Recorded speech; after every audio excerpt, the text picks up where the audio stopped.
Hey, this is Beverly Bozeman. I am an author and creator of Speak Queen, an encouraging platform for women. Thank you guys so much for stopping by. I really do appreciate it. Be sure and share this broadcast with your friends and your family. Be sure to like the broadcast, subscribe, and turn on the notifications so that you'll know when I have posted a new video. And again, thank you guys so much for stopping by. I really do appreciate it. And my thought for today, I guess it's a thought, not really a broadcast, but it's a thought, or maybe both. It came from, I was reading my Bible the other day and I had some questions about what I was reading. And it reminded me of when I was younger and I had questions that I thought I could get some answers for, containing to God and the Bible and everything. So I asked a couple of people certain questions. This wasn't like all in the same day. It was just, over a period of time. And these were people who had a longer walk with God than I did. So I figured they had some answers, if not the answers. And real talk, it was like really weird, the answers that I got. And so the first person that I asked, it was a question like, why would God allow this to happen? Or why would he do this sort of thing, right? And the person that I had asked, they were like, oh no, you don't ask God no questions. You just, he is God. He is the supreme being, and there is nobody like him. And we just cannot, we are not allowed to ask God questions. Who are we? And they just went into this rant about how I had no right to ask God questions. Who did I think I was? I was like, dang, I just wanted, to get an answer or something. So I just left it alone.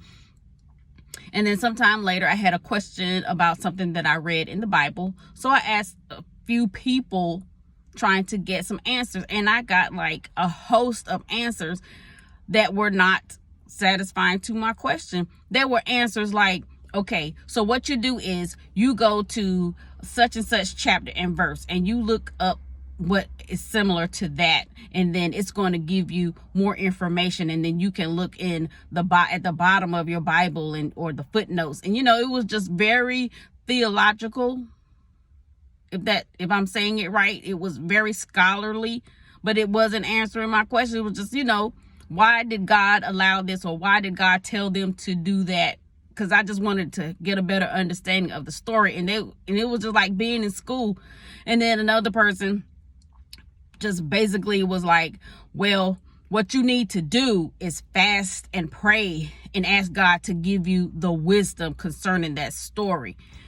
And it was pretty much, that.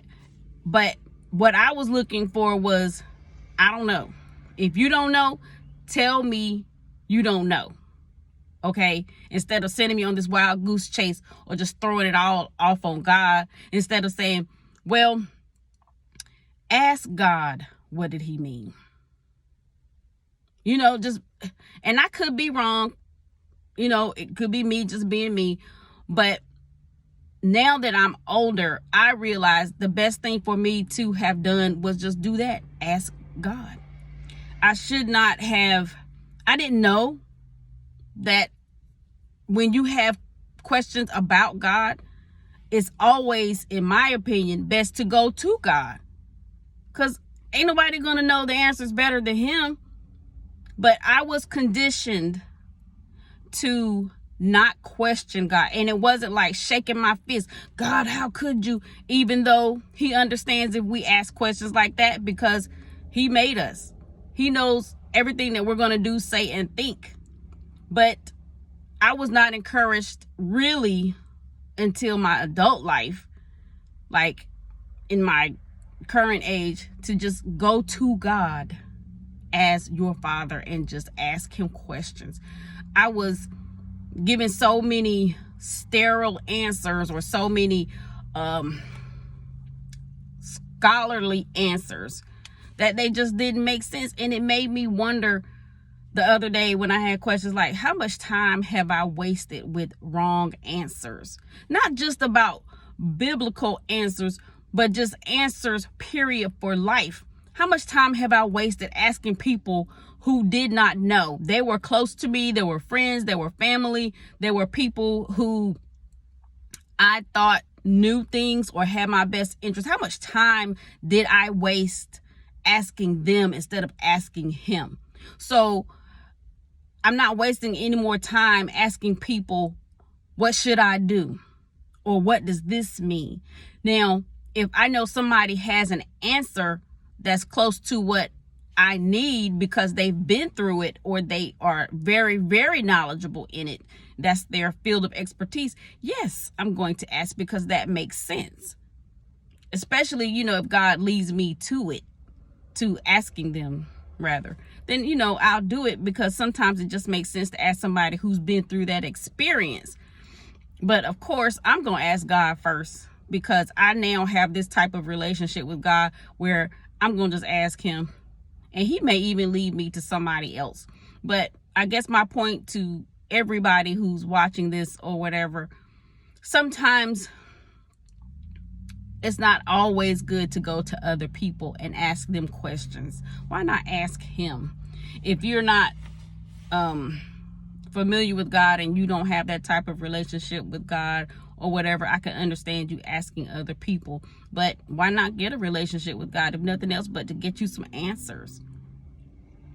And it's just, sometimes I've also found this out, that people will give you false information, child, just bogus and phony baloney, because they don't want you to know.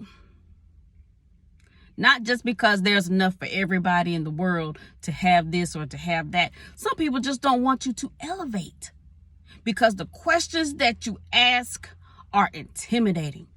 How can they think of that? Like, I don't know.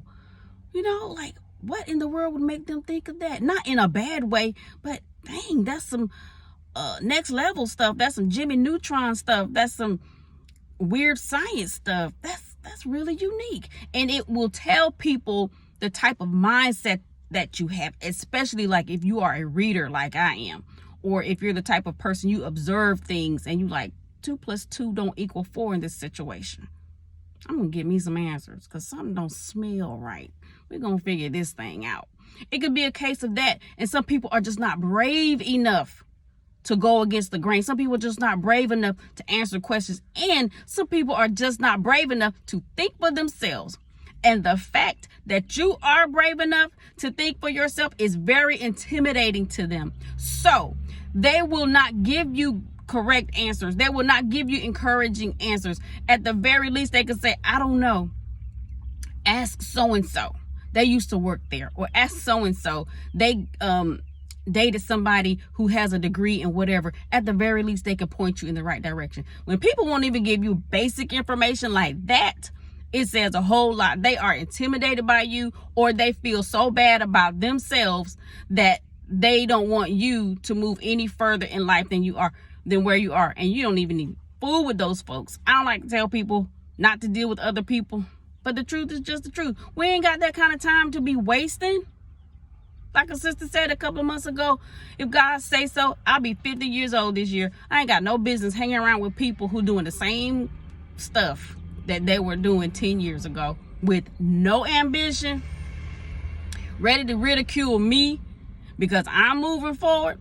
I ain't got no time for that jive nonsense foolishness. And if you allow that same jive nonsense foolishness to penetrate your mind and be in your spirit, and you welcome that, then you can't question and you can't be upset about nothing that's happening or not happening in your life, because you are allowing it. I know I'm not supposed to be judgmental, pointing my finger, whatever, but if you are allowing it, then what you upset about? That's why my broadcast is entitled Ask Him. I'm going to God first.